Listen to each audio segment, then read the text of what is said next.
ये हमारी भक्ति, फकीरी माने भक्ति, ये मुश्किल क्यों होगी? क्योंकि हमारी परंपराएं जो भक्ति बाधक वो घनी फैला ली हमने। उन परंपराओं को कम करना है, बिल्कुल सिंपल वे माना पड़ेगा हमने, जब हम सफल हो पाएंगे।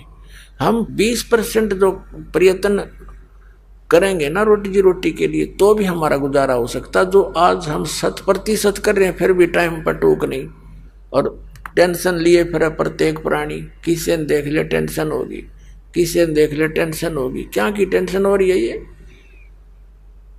हमने अपनी परंपरा बिगाड़ रखी है। अब जैसे दास कि यहाँ बच्चों का विवाह करते हैं सिंपल वे से, जैसे कपड़े पहन रखे हैं इट इज, और रोटी भी यहाँ भगवान के भंडार में खाओ और बच्चों का ब्याह करो और जाओ।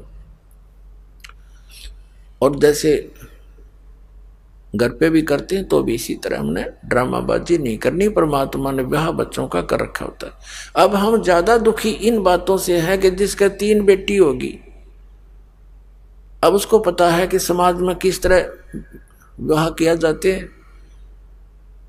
तो उसका जीना हराम हो जाता माँ बाप का। और अब ऐसा होगा कि कितनी हो जाओ बेटी, खर्चा तो होना है नहीं, सिंपल वे से ब्याह करेंगे अपने बच्चों का, और बेटी को नाम दिला दे भगवान का, सदा सुखी रहेगी। एक पिताजी कितना धन दे सकता अपनी बेटी को? क्या आजीवन उसका गुजारा करा सकता है? फिर भी उसने अपने संस्कार से ही उसका काम चलेगा। तो संस्कार हम अच्छे बनाएंगे, बचपन से मालिक से जोड़ देंगे उन बच्चों को, तो परमात्मा सदा साथ रहेगा। जहां हम उनका साथ नहीं दे सकते, वहां भगवान साथ देता है। तो हम दुखी इसलिए हो गए कि हम परमात्मा की उस लाइन से दूर चले गए, जिससे हमें सब सुविधाएं मिलनी थी। अब पहले तो जैसे पुनकर्मी प्राणी थे सतयुग त्रेता द्वापर में, उनके पूर्वजन्म की बैटरी इतनी चार्ज होती थी, वो कुछ भी साधना कर रहे होते थे और चाहे ना कर रहे होते थे, सारे सुखी नजर आते थे। जो साधना कर रहे थे वो ये सोचा करते थे कि हम जो भक्ति कर रहे हैं इसी से हमें लाभ हो रहा है, क्योंकि आत्मा भगवान की भक्ति बिना रह नहीं सकती। और जो नहीं कर रहे थे वो उनका गिनती नहीं। लेकिन पहले ऐसे कोई व्यक्ति नहीं थे जो परमात्मा की भक्ति ना करते हो, साधना से वो कुछ भी कर रहे होते। अब भी विश्व में 70-80% व्यक्ति हैं जो भगवान में आस्था रखते हैं। थोड़े बहुत जैसे चीन और रूस जैसे लोग हैं, ये नास्तिक हो गए हैं। ये भी इन नकली गुरुओं के कारण ही हुए हैं, जिनके द्वारा बताए गए भक्ति विधि से परमात्मा से मिलने वाली राहत उनको हुई नहीं, जिस कारण से उन्होंने अपनी सोच से ये विधान बना दिया भगवान कहीं नहीं है, अपना करो और खाओ बस।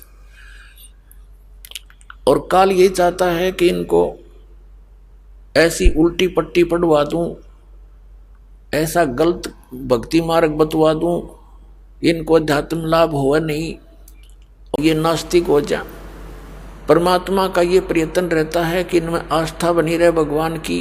खुद आते हैं दाता, जगह जगह प्रकट हो जाते हैं, कि कहीं भी रह करके गुप्त, जैसे पहले तो मीडिया भी नहीं था, कम्युनिकेशन भी नहीं था, कहीं भी आ जाते थे, सुना करते थे। एक साधु 10 वर्ष रहा था, उसका पता नहीं, नाम गाम बताया नहीं, और वहाँ बहुत से अक्षेत्र को शिष्य बनाकर भक्ति विधि बताकर उनको बहुत से सुख देकर और अंतर ध्यान हो जाते थे, ताकि परमात्मा की आस्था चा इस बनी रहे।